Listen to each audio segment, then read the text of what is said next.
their holiday throughout the country.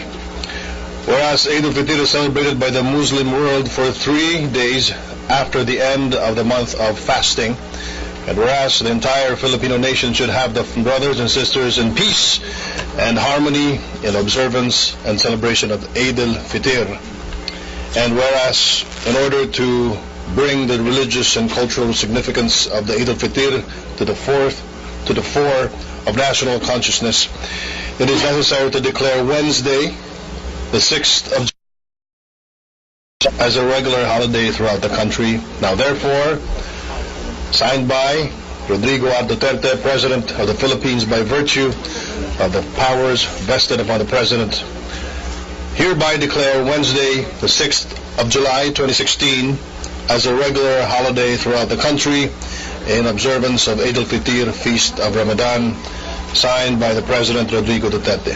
Thank you.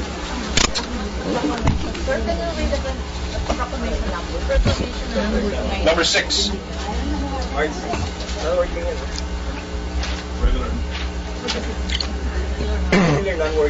Regular holiday. All right. Ipasok wala. To be honest, ba? But Executive Order number 1. Re-engineering the office of the President towards greater responsiveness to the attainment of development goals. Whereas the Office of the President of the Philippines is mandated to manage the overall development process and advance national development goals stipulated in the Philippine Development Plan, the President's inaugural address, and the President's governance agenda. Whereas the administration aims to advance development goals and uplift the quality of all Filipinos through a holistic, convergent, and participatory approach to leadership and governance. Whereas the Office of the President consists of various agencies that carry out responsibilities pertinent to development and management, general government administration, and internal administration. Whereas the attainment of national development goals requires the efficient, responsive, and just allocation of resources by eliminating duplication or overlapping of common functions, maximizing resource utilization with minimum disruption to operations, coordinating efforts more closely, sharing information, and consistently working in a collaborative manner. Whereas the Executive Secretary, Cabinet Secretary, and Special Assistant to the President endeavor to proactively collaborate to promote the efficient delivery of services under the Office of the President. Whereas Section 7 of the 1987 Philippine Constitution provides that the President shall have control of all the executive departments, bureaus, and offices. Whereas Presidential Decree number 1416 granting continuing authority to the President of the Philippines to reorganize the national government, as amended by PD 1722, provides that the President of the Philippines shall have continuing authority to reorganize the administrative structure of the national government.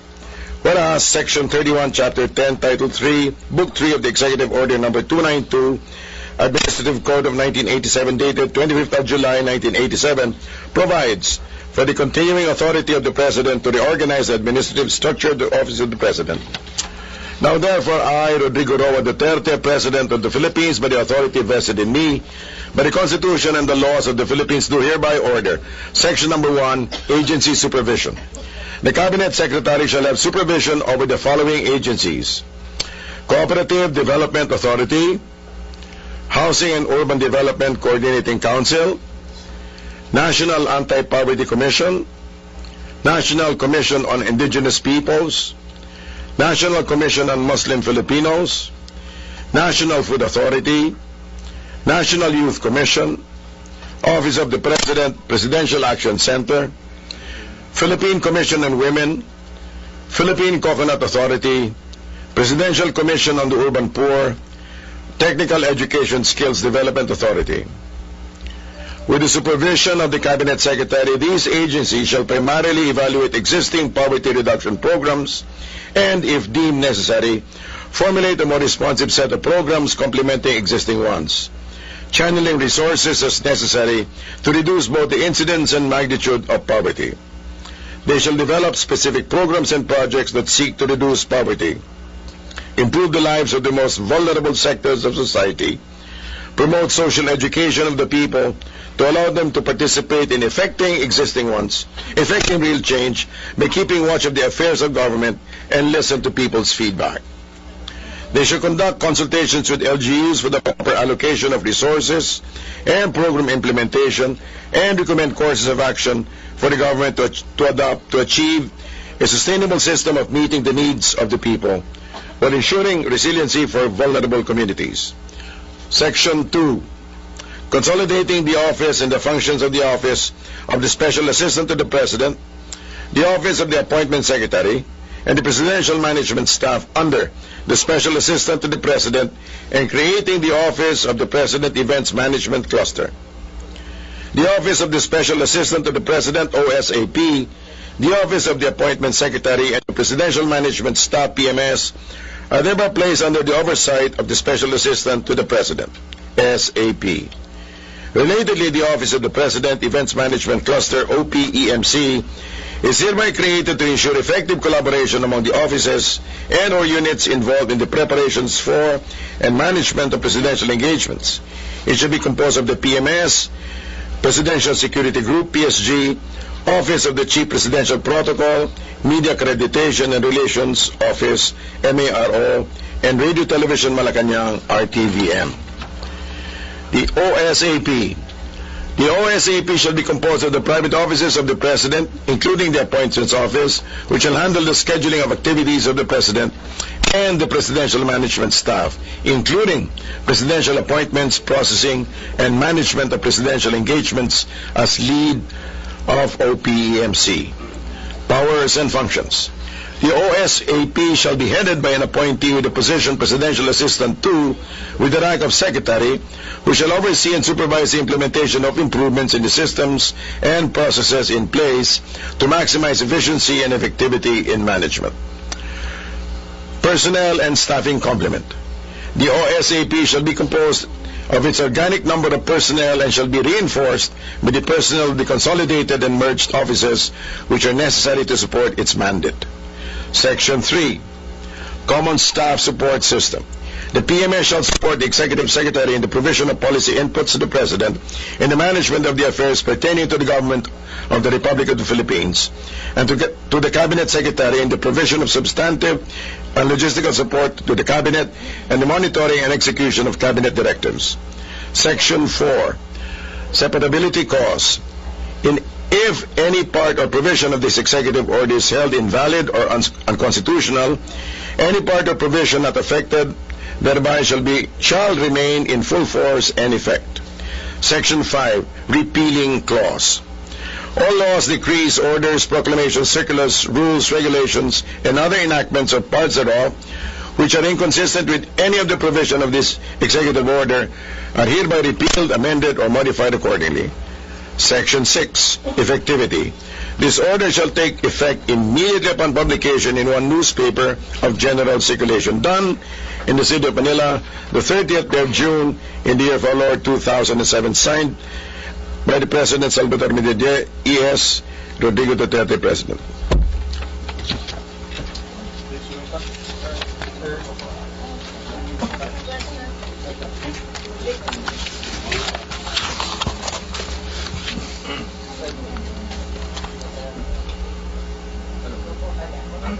Microphone.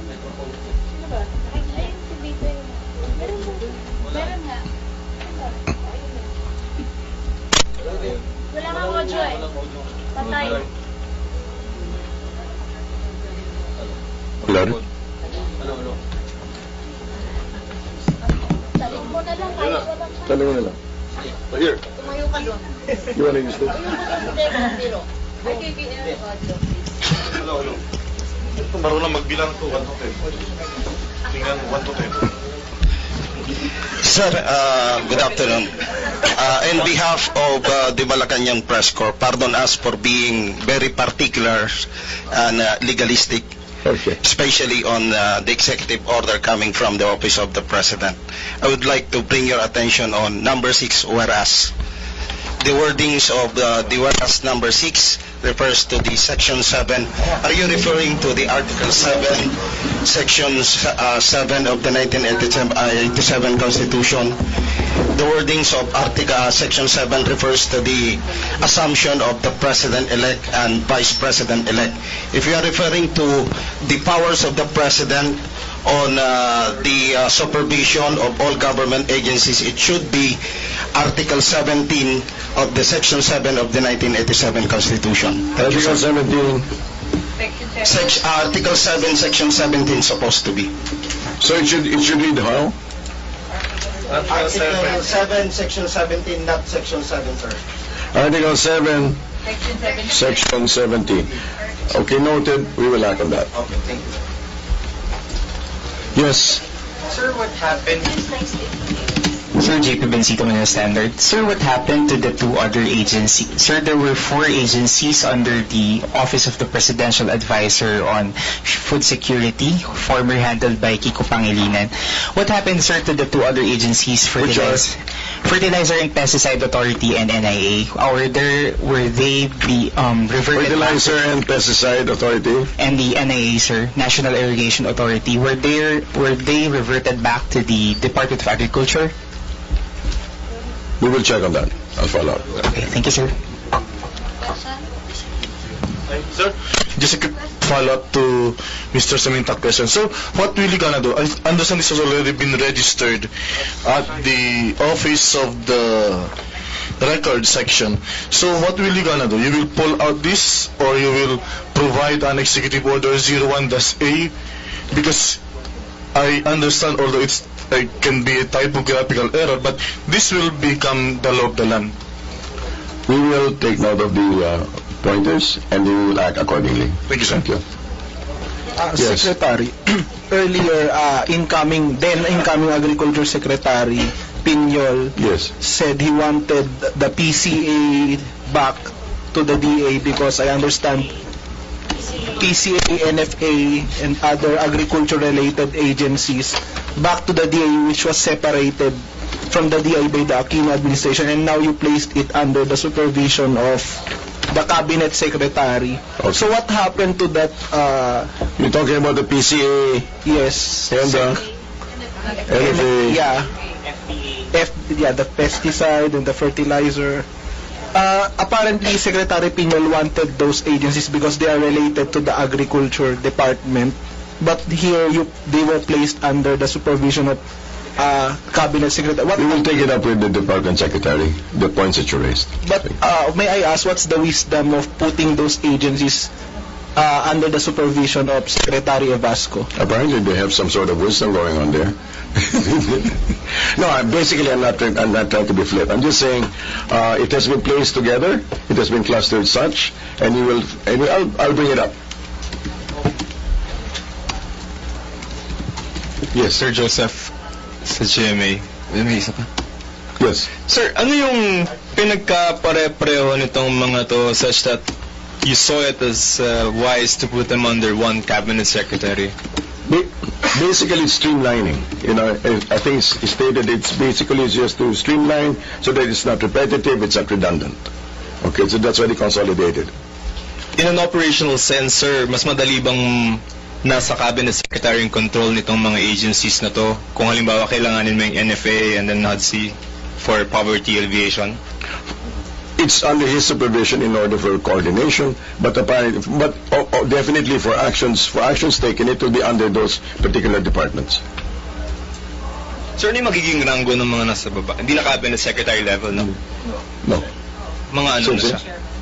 They're not secretaries. The heads of agencies. The heads of agencies. They're not cabinet secretaries. Ang test na lang TESDA, hindi na. Prerogative of President. Yeah. Prior, sir, yung TESDA, CABSEC. No, before it was Director General. So, And then balik. after the Pinoy came in, ginawa niyang secretary si Joel Villanueva. Sir, yung HUD-C and then yung TESDA, that has been proven to be very useful in campaigns before. May ganun bang logic na iniiwas natin to be launching pads of political careers? I doubt that. I think it's just, I doubt that that's the main reason to do that. It's basically streamlining. Yes, I'm sorry, yes. Sir, the Vero of Daily Tribune. Sir, these are the advocacies espoused by the left and Mrs. Robredo. Will we be expecting an appointment coming from the left and new members of the left that will be a part of these agencies, sir?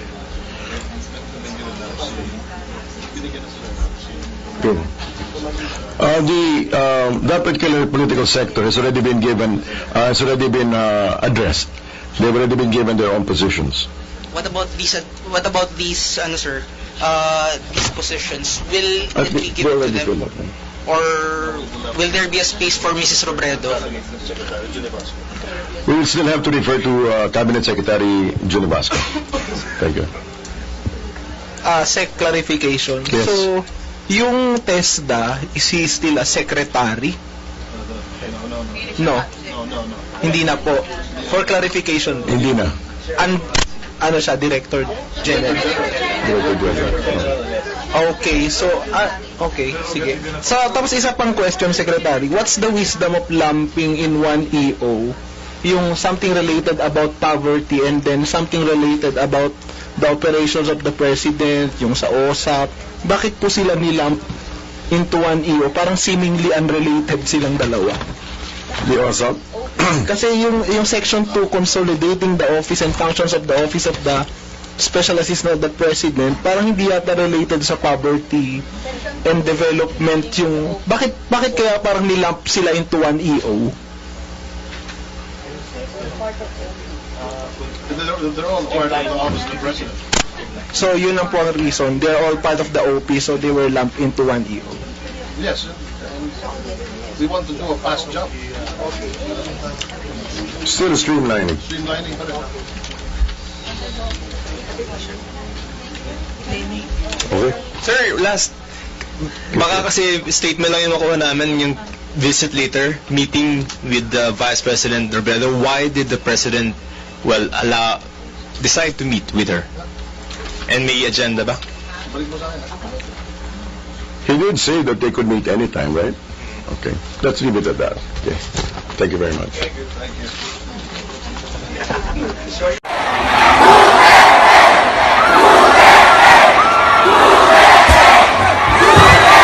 Upon the President, hereby declare Wednesday, the 6th of July, 2016, as a regular holiday throughout the country in observance of Eid al-Fitr, Feast of Ramadan, signed by the President Rodrigo Duterte. Thank you.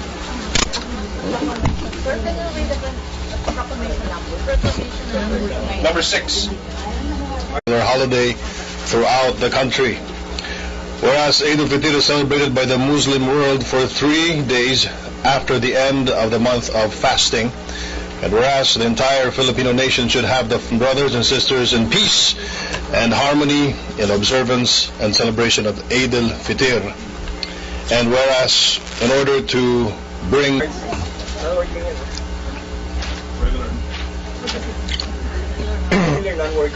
regular holiday.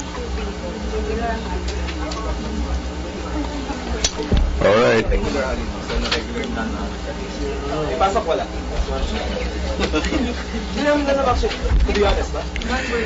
But Executive Order number 1.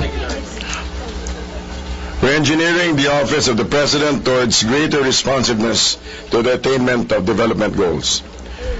Whereas the Office of the President of the Philippines is mandated to manage the overall development process and advance national development goals stipulated in the Philippine Development Plan, the President's inaugural address and the President's governance, the religious and cultural significance of the Eid al-Fitr to the fore of national consciousness, it is necessary to declare Wednesday, the 6th of July, as a regular holiday throughout the country. Now therefore, signed by Rodrigo R. Duterte, President of the Philippines, by virtue of the powers vested